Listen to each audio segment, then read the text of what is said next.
நம்ம வீட்டு மரப்படி மசாலா ஐட்டம்லாம் நல்லா வறுத்து சுத்தமா நம்ம வீட்டுக்கு எப்படி செய்வோம் அதே மாதிரி நாங்க செஞ்சு எல்லாருக்கும் கொடுத்துட்டு இருக்கிறோம். நம்மளே வீட்டுல கெமிக்கல் எதுவுமே இல்லாம இயற்கையான ஒரு சோப்பு, ரெடிமேட் இட்லி மாவு. Without idli, there is no chutney.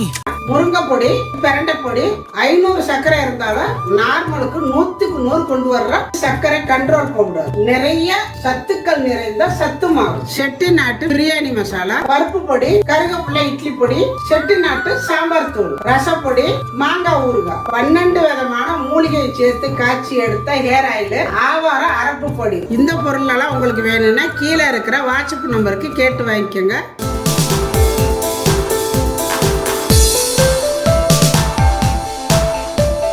எல்லாருக்கும் வணக்கம். இன்னைக்கு நம்ம என்ன செய்ய போகிறோம்னா, புரட்டாசி மாதம் நிறைய பேர் சைவமாக சாப்பிடுவீங்க. அதுக்கு தகுந்த மாதிரியான ஒரு ரெசிபி தான் நான் செய்ய போகிறேன். அதுவும் இது வந்து ரொம்ப ஈஸியாக செய்யலாம், குயிக்காக செய்யலாம், நல்லா டேஸ்ட்டாக இருக்கும், சிம்பிளாக இருக்கும் வேலை. வாங்க அது என்ன எப்படி அப்படிங்கிறத போய் வீடியோக்களை போய் பார்க்கலாம். அதுக்கு முன்னாடி நம்ம சேனலை நீங்கள் சப்ஸ்கிரைப் பண்ண மாதிரி இருந்தால் சப்ஸ்கிரைப் பண்ணி வச்சுக்கோங்க. பக்கத்தில் இருக்கிற அந்த ஆளுங்கிற பெல் அமைத்து வைங்க. அப்போ தான் நாங்கள் போகிற வீடியோலாம் உங்களுக்கு உடனே கிடைக்கும். நல்லா பிஞ்சு சுரக்காயாக எடுத்துக்கோங்க. அந்த மாதிரி பிஞ்சு சுரக்காயில் தோல் சீவ வேண்டியதில்லை, இருந்தாலும் லைட்டாக சீவிக்கலாம். இந்த மாதிரி சீவிட்டு இந்த கோணையை இப்படி கட் பண்ணிடுங்க. நம்ம சிரவிக்கலாம். இது வந்து நல்லா பிஞ்சு சுரக்காய் எடுத்து சிரவிக்கிட்டிங்கன்னா தான் உள்ளே இருந்து இந்த மாதிரி சிரவலாம். இல்லைன்னா நீங்கள் கட் பண்ணி அந்த உள்ளே இருக்கிற விதையை எடுத்துடணும். இதில் வந்து விதை இல்லை, அதனால் இந்த மாதிரி சிரவிக்கணும். அதுக்கு தான் பிஞ்சாக எடுத்துக்கணுங்கிறது. இதுக்கு வந்து பிஞ்சாக இருந்தால் தான் நல்லது. இந்த சுரக்காயை இந்த மாதிரி சாப்பிட்றதுனால சர்க்கரைக்காரவங்களுக்கு நல்லா நீர் இறங்கி ரொம்ப நல்லது. அடிக்கடி இந்த மாதிரி சாப்பிடணும். அப்போ சர்க்கரை கம்மியாயிரும். இன்னொன்று வந்து கிட்னி ஃபெயிலியர் ஆனவங்களுக்கு கண்டிப்பாக இதை வந்து சாப்பிடணும். இதை நான் செய்கிற மெத்தடில் நீங்கள் செஞ்சு சாப்பிட்டீங்கன்னா ரொம்ப நல்லது. யூரின் அதாவது போகாமல் நல்லா கை காலெல்லாம் வீங்கியிருக்கும் பார்த்தீங்களா? இந்த மாதிரி நம்ம சாப்பிடும் பொழுது இது வந்து அந்த நல்ல யூரின் போய் கை காலெல்லாம் வீங்கி இருக்கிறதெல்லாம் குறைஞ்சிரும். அப்புறம் வந்து அந்த கிட்னி வந்து சுருங்கி போயிருக்கும் அப்படிம்பாங்க. அப்போ அந்த சுருங்கி இருக்கிறது நல்லா யூரின் போக போக போக அந்த அதில் இருக்கிற உப்பு தன்மை அந்த கெட்ட இதெல்லாம் கீழே வந்துடும்.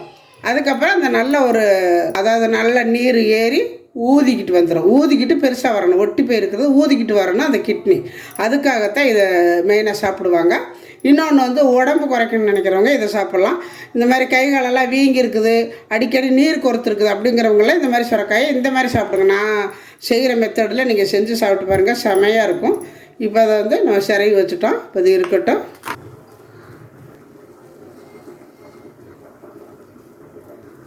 ஒரு 1/2 ஸ்பூன் அளவு குருமிளகு எடுத்துக்கோங்க. 1 ஸ்பூன் அளவு சீரகம் எடுத்துக்கோங்க. கண்டிப்பாக சீரகம் சேர்த்துக்கணும்.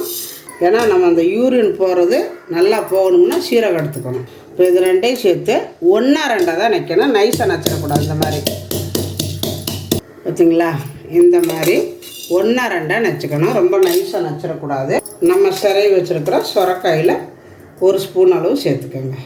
1 கொத்து கருவேப்பிலை பொடியை வெட்டி வச்சுருக்கிற அதையும் சேர்த்துக்கலாம்.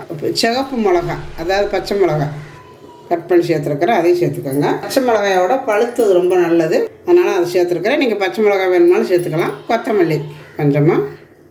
இதுக்கு சால்ட்டு தேவையான அளவு சேர்த்துக்கோங்க. 1 கப்பு கெட்டி தயிர். இப்போ எல்லாத்தையும் சேர்த்து நல்லா கலக்கிடுங்க. இந்த சுரக்காயை இந்த மாதிரி நீங்கள் செஞ்சு சாப்பிடும்போது தான் உங்களுக்கு முழுமையான ஒரு அந்த மருத்துவ குணம் கிடைக்கும். இன்னொன்று வந்து இதில் தயிர் வேண்டான்னு நினைக்கிறவங்க, தயிர் ஊற்றினா சேராதுன்னு நினைக்கிறவங்க சும்மா அப்படியே இதில் எல்லாமே சேர்த்து ஒரு அப்படியே கையை போட்டு ஒரு பிசைங்க. சுரக்காயில் பிணைஞ்சிங்கன்னா அதில் தண்ணி விடும். அப்போ இதெல்லாம் சேர்ந்து நல்லா அப்படியே மிக்ஸ் ஆகி அவ்வளோ நல்லாயிருக்கும். சாதத்தில் போட்டு பிரட்டி சாப்பிடலாம், அவ்வளோ நல்லாயிருக்கும். சும்மா கூட சாப்பிட்டுக்கலாம், அவ்வளோ அருமையாக இருக்குதுங்க, செம்மையாக இருக்குது. இதை வந்து சாதத்தில் தான் போட்டு பரட்டி சாப்பிடணுங்கல்ல, சும்மாவே சாப்பிட்டுக்கலாங்க, அவ்வளோ நல்லா இருக்குது. இப்போ இது இருக்கட்டும். இதுக்கு தொட்டுக்கிறதுக்கு என்ன செய்யறதுன்னு பார்க்கலாம். ஒரு புடலங்காய் எடுத்து நல்லா கழுவிட்டு வச்சுருக்கிறேன். இப்படி கட் பண்ணிக்கோங்க. இந்த உள்ளே இருக்கிற அந்த விதையெல்லாம் அப்படி எடுத்துருங்க. எடுத்திங்கனாலே வந்துடும் பாருங்கள். அவ்வளோதான். இப்போ என்ன பண்ணணும்னா இதை வந்து நைஸாக அப்படியே ரவுண்டிங்காக வெட்டிக்கோங்க. ரொம்ப பெருசாக வெட்டாமல் ரொம்பவும் நைஸாக வெட்டிடாதீங்க. ஒரு மாதிரி ஒரு நார்மலாக போட்டுக்கோங்க. நல்லா இந்த மாதிரி நைஸாகவே வெட்டிக்கோங்க பாருங்கள். இப்போ இது ஒரு ஓரமாக இருக்கட்டும். பார்த்திங்கன்னா ஒரு பவுல் எடுத்துருக்குறேன். ஒரு 4 ஸ்பூனு கடலை மாவு, 2 ஸ்பூனு கார்ன்ஃப்ளவர் மாவு, 1/4 ஸ்பூனு மஞ்சத்தூள், 1/2 ஸ்பூனு காஷ்மீரி மிளகாத்தூள், சாதா மிளகாத்தூள் சேர்த்துருக்குறேன். மொத்தமாக 2 சேர்த்து 1/2 ஸ்பூன் எடுத்துருக்குறேன். கரம் மசாலா நம்ம வீட்டில் அரைச்சது 1 ஸ்பூன் எடுத்துருக்குறேன்.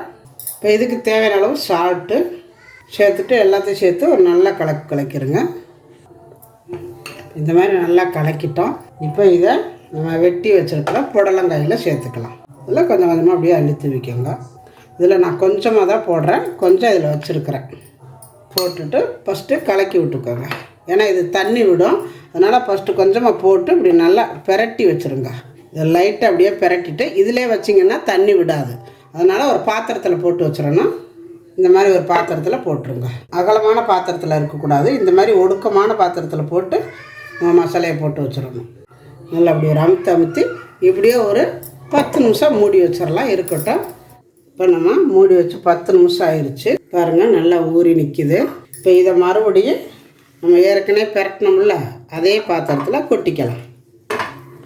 நல்லா எண்ணெய் ஊறி நிற்கிது. இப்போ இதில் போட்டுருங்க. போட்டுட்டு நம்ம மறுபடியும் கொஞ்சம் போல் அப்போ மாவு நம்ம மீதி வச்சுருந்தோம், இப்போ அது மேலே கொஞ்சம் தூவிக்கலாம்.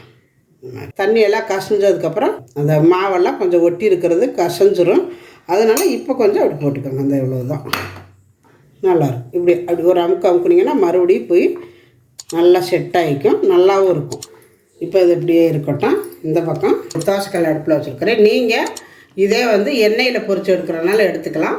எண்ணெயில் பொரிச்சு எடுக்கிறதோட இந்த மாதிரி நம்ம போட்டு எடுக்கிறது உடம்புக்கு நல்லது.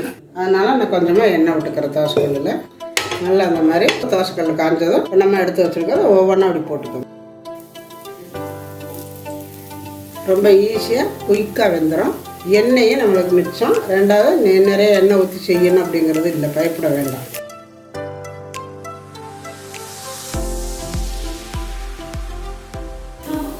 இப்போ இதெல்லாம் வெந்துருச்சு, நம்ம எடுத்துக்கலாம். சவுண்டு மொறுன்னு கேட்குது. இப்போ பார்த்தீங்கன்னா புடலங்காய் சிப்ஸ் ரெடி ஆயிடுச்சு. இந்த நம்ம செஞ்சுருக்கிற பச்சடிக்கு இதுக்கும் அவ்வளோ அருமையாக இருக்குமுங்க. நல்லா மொறுன்னு இருக்குது. நீங்கள் செஞ்சோடனே சூட்டோடு சாப்பிட்டீங்கன்னா எங்கள் தியா அங்கே மூஞ்சியை கேட்டு இங்கே வேறுங்க ஒன்றுமே திங்க மாட்டா, எடுத்து சாப்பிட்டுக்கிட்டே இருக்கிறேன். சுட சாப்பிட்ற இல்லாட்டி சாப்பிடவே மாட்டா. செமையாக இருக்கா? சொரக்காய் பச்சடி இது சாதத்தில் போட்டு பரட்டி சாப்பிட காம்பினேஷனாக தொட்டுக்கிறதுக்கு புடலங்காய் சிப்ஸு அவ்வளோ நல்லா இருக்க காம்பினேஷனாக சூப்பராக இருக்கும். ரெண்டையும் சேர்த்து நான் உங்களுக்கு செஞ்சு காட்டியிருக்கிறேன். இதே மாதிரி நீங்களும் உங்கள் வீட்டில் அடிக்கடி செஞ்சு கொடுங்க குழந்தைங்களுக்கு.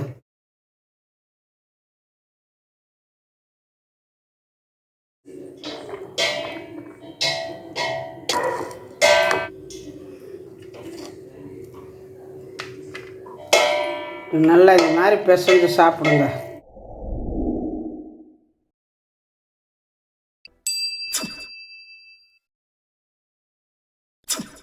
செமையாக வந்திருக்குது பாரு. நான் சாப்பிட போகிறேன்.